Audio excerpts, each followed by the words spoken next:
azina kana tumomira mushe muri yeZimbabwe apa tinoona Sengezo Tshabangu aiwa anosiyiwa pamhene. Sengezo Tshabangu aiwa onyadziswa nevamwe vese vemapato eTriple mafactions ese eTriple aiwa oenda against Sengezo Tshabangu. Sanapinda mashoko abuda muzara nhasi achinyogwa aiwa nevanhu vachijamuka notibva wasubscribe like utina on the bell icon. Ndopanyorwa pachinzi Billings Province veteran opposition figure Senator Cecil Zvidzai has rejected the appointment as deputy chief whip in the Senate by Triple self-imposed Secretary General Sengezo Tshabangu.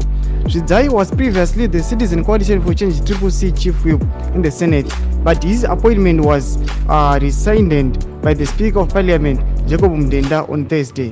Mudenda told the National Assembly that he had made an error by allowing the appointments made through Triple Chief Administrator Jameson Timber.